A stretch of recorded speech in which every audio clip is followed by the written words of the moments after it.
சுவாமிக்கு தேசிகன் சொல்றாள், யாதவாபியுதயம்னு ஒரு காவியம் எழுதியிருக்காள் தேசிகன் வைஷ்ணவ மதத்துல.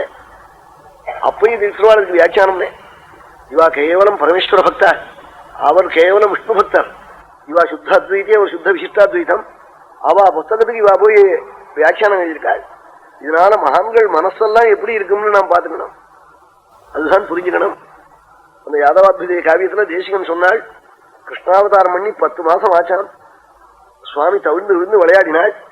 யசோதைக்கு குழந்தை இந்த 1 வயசுக்குள்ளேயே நடக்கணும்னு வேகம் உண்டாச்சான். ஏன்னா 1 வயதுக்குள்ள நடக்காத போனா குழந்தைகள்லாம் அப்புறம் 3வது வயசுலாம் நடக்கும்.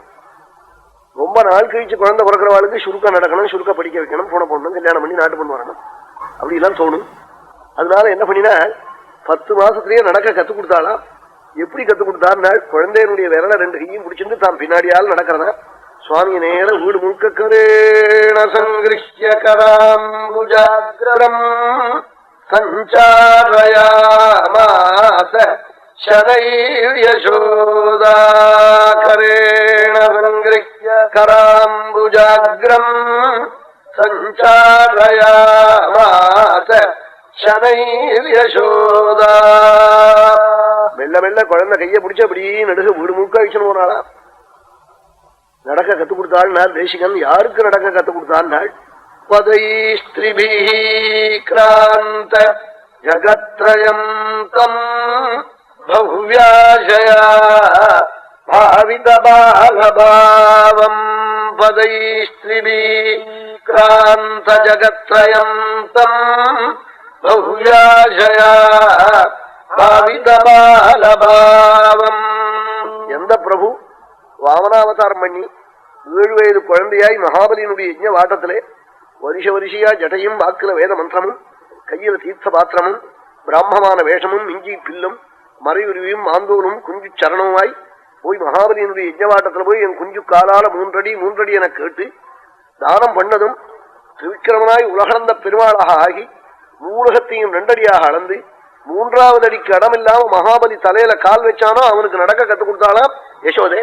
பதைஸ்திரிபிக்ராந்த ஜகத்ரயம் தம் பவ்யாசயா பாவித பாலபாவம் கரேண சங்கிருஷ்ய கராம்புஜாக்ரம்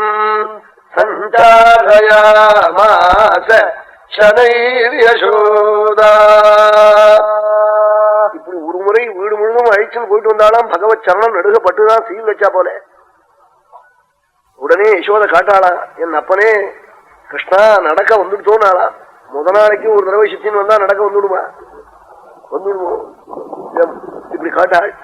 சுவாமி அசட்டு குழந்தையா இருந்தா எனக்கு வல்ல அம்மா காலை வலிக்குதுன்னு அழுவான். பகவான் என்ன சொன்னால், அம்மா நடக்க வந்துடுத்தோனாளா. அப்படியானா என் கைப்பிடி இல்லாம நடந்தாள். அம்மா அவனுடைய கைப்பிடி இல்லாம 2-3 அடி நடந்தானாம் பரமாத்மா. பதை கலத்கதிம் வித்ரபத பிரசாராத் 2-3 அடி அம்மா கைப்பிடி இல்லாமல் நடந்தாள் சுவாமி. அதற்கு மேல நடக்க முடியல. அப்ப அம்மாவை கேட்டாளா, அம்மா நான் உங்களுக்கு முன்னாடி ஓடி போயிட்டோமானாளா.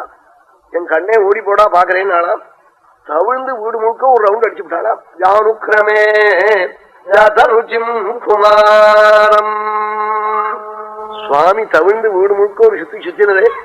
யசோதைக்கு குழந்தையனுடைய புத்தி சக்தியை பார்த்து ஆனந்தம் தாங்காமே பின்னாடி தொடர்ந்து ஓடி போய் அப்படியே அள்ளி கட்டி இடுப்புல வச்சு ஆனந்தம் தாங்காம ஸ்தன்யபானம் பண்ணி வச்சாளா.